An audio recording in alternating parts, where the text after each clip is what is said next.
1 Samuel, chapitre 7. Les gens de Kirjat-Jéarim vinrent et firent monter l'arche de l'Éternel. Ils la conduisirent dans la maison d'Abinadab, sur la colline, et ils consacrèrent son fils Éléazar pour garder l'arche de l'Éternel. Il s'était passé bien du temps depuis le jour où l'arche avait été déposée à Kirjat-Jéarim. 20 années s'étaient écoulées. Alors toute la maison d'Israël poussa des gémissements vers l'Éternel. Samuel dit à toute la maison d'Israël, « Si c'est de tout votre cœur que vous revenez à l'Éternel, ôtez du milieu de vous les dieux étrangers et les Astartés, dirigez votre cœur vers l'Éternel, et servez-le lui seul, et il vous délivrera de la main des Philistins. » Et les enfants d'Israël ôtèrent du milieu d'eux les Baals et les Astartés, et ils servirent l'Éternel seul. Samuel dit, « Assemblez tout Israël à Mitzpa, et je prierai l'Éternel pour vous. » Et ils s'assemblèrent à Mitzpa. Ils puisèrent de l'eau et la répandirent devant l'Éternel, et ils jeûnèrent ce jour-là, en disant, « Nous avons péché contre l'Éternel. » Samuel jugea les enfants d'Israël à Mitzpa.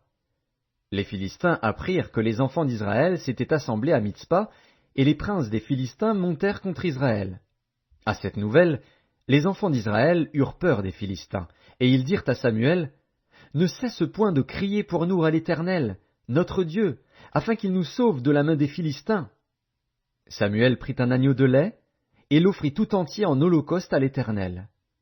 Il cria à l'Éternel pour Israël, et l'Éternel l'exauça. Pendant que Samuel offrait l'holocauste, les Philistins s'approchèrent pour attaquer Israël. L'Éternel fit retentir en ce jour son tonnerre sur les Philistins, et les mit en déroute. Ils furent battus devant Israël.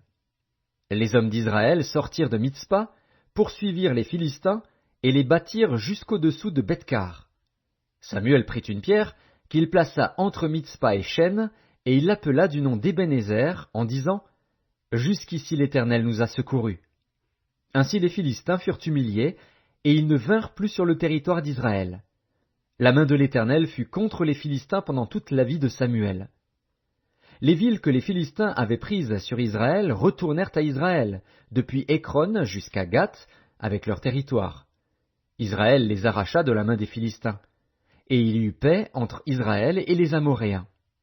Samuel fut juge en Israël pendant toute sa vie. Il allait chaque année faire le tour de Béthel, de Gilgal et de Mitzpa, et il jugeait Israël dans tous ces lieux. Puis il revenait à Rama, où était sa maison. Et là il jugeait Israël, et il y bâtit un autel à l'Éternel.